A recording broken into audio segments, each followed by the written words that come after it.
अस्सलाम वालेकुम। आप सब लोग कैसे हैं? उम्मीद है सब अच्छे होंगे। इस तरह के सेंटेंसेस हम डेली यूज़ में अक्सर बोलते हैं, जैसे कि मैं तो खाऊंगी ही, वो तो जाएगा ही, मैं तो रुकूंगी ही। यानी कि कोई काम जो है, जो सब्जेक्ट है वो करेगा ही। सो इस तरह के सेंटेंसेस को बनाने के लिए क्या सेंटेंस स्ट्रक्चर यूज़ होगा, तो चलें देख लेते हैं। फर्स्ट ऑफ ऑल देखिए, सबसे पहले आएगा यहाँ पे सब्जेक्ट। यानी जो भी काम करने की बात कर रहा है कि भाई मैं तो जाऊंगी ही, वो तो जाएगा ही, वो तो यूँ करेगा ही, ठीक है। सो इट इज़ ही, ठीक है।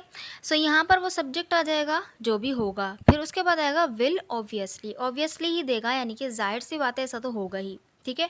इस तरह का सेंस है विल। उसके बाद आएगा ऑब्वियसली, ऑब्वियसली के बाद आएगी वर्ब की फर्स्ट फॉर्म। देन उसके बाद जो ऑब्जेक्ट होगा वो आ जाएगा, ठीक है। So let's say with the help of sentences, मैं तो खाऊंगी ही, मैं तो खाऊंगी ही, यानी जाहिर सी बात है मैंने तो खाना ही है, मैं तो खाऊंगी। तो बनेगा I will obviously eat, I will obviously ईट।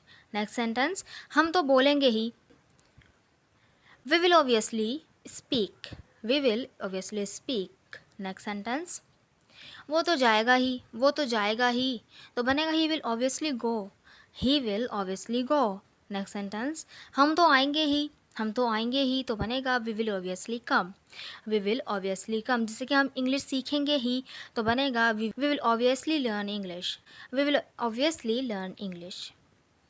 हम फरावानी से इंग्लिश बोलेंगे ही, तो बनेगा we will obviously speak English fluently. I hope कि आपको ये वाला स्ट्रक्चर समझ में आ गया होगा। So this sentence is for you to translate, मैं तो रुकूंगी ही, मैं तो रुकूंगी ही। इस सेंटेंस को बनाकर ज़रूर कमेंट बॉक्स में लिखिएगा, ताकि मुझे पता चले कि आपको वीडियो समझ में आई कि नहीं आई। अगर वीडियो अच्छी लगी है तो चैनल को ज़रूर सब्सक्राइब भी कर दीजिएगा और वीडियो को लाइक भी कर दीजिएगा। Thank you so much.